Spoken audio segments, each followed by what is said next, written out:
Hello everyone, this side निर्भय प्रताप सिंह। आप सभी कैसे हो? मैं उम्मीद करता हूँ आप सभी अच्छे होंगे और अपनी पढ़ाई अच्छे से कर रहे होंगे।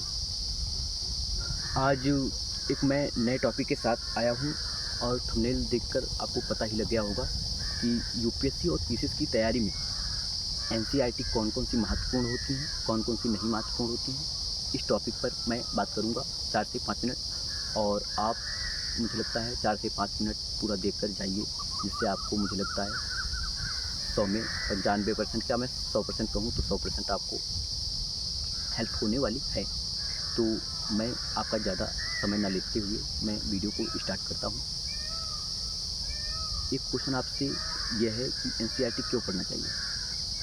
एनसीईआरटी, इसका मैं जवाब दे रहा हूँ, एनसीईआरटी इसलिए पढ़नी चाहिए क्योंकि आपकी जो बेसिक चीज़ें होती हैं उस पर आपकी कमांड बनती है।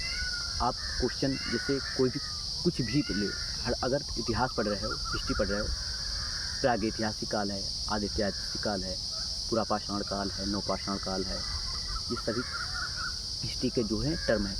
आप जब इन चीज़ों को पढ़ लेते हैं तब आपको कोई भी अगर जब बड़े लेवल पर चीज़ें आप रिलेट करते हो तो आपको समझने में कोई दिक्कत नहीं होती है और आपको ऐसा लगता है कि आप पढ़े पढ़े जैसे लगते हो। मुझे लगता है यूपीएससी और पीसीएस की तैयारी में एनसीईआरटी का 50 से 60% महत्वपूर्ण है, क्योंकि आप एनसीईआरटी आपकी जब रटी होती हैं तो क्या होता है कि आपको कॉन्सेप्ट की रिलेटिंग पता होती है। दूसरी बात, आपको मुझे लगता है एनसीईआरटी जियोग्राफी की 6 टू 12 आपको पढ़नी चाहिए। 6 टू 12 आपका कि 9 से 12, 6 से 12 इसलिए ज़रूरी होती है क्योंकि 6 टू 12 इसलिए आपको कॉन्सेप्ट बहुत अच्छे होंगे। जब आपके कॉन्सेप्ट होते हैं, अच्छे होते हैं, तब आपको आंसर राइटिंग जो करने में कोई दिक्कत नहीं होगी। आंसर राइटिंग आप अच्छे से कर सकते हो। और इस ज्योग्राफी की तो मुझे लगता है ज़रूर ही करना चाहिए।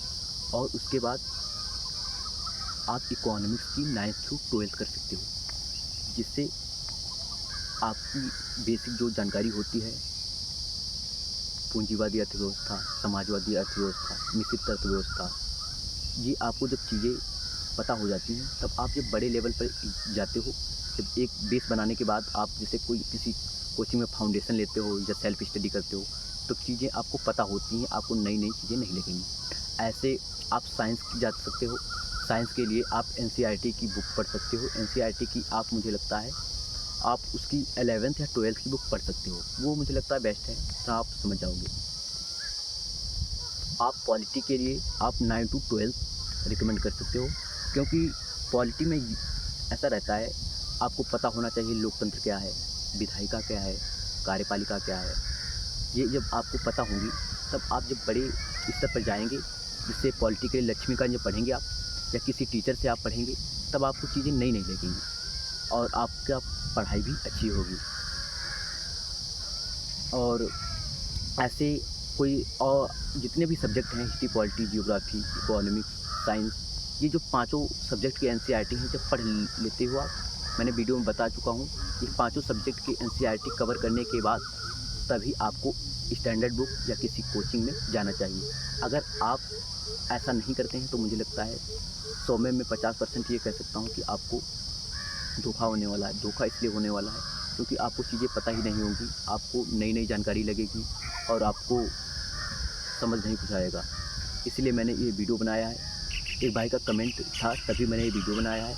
अगर आपको ये वीडियो अच्छा लग रहा है तो आप लाइक करें, कमेंट करें और ये भी बताएं कि आपको अगला वीडियो किस टॉपिक पर चाहिए।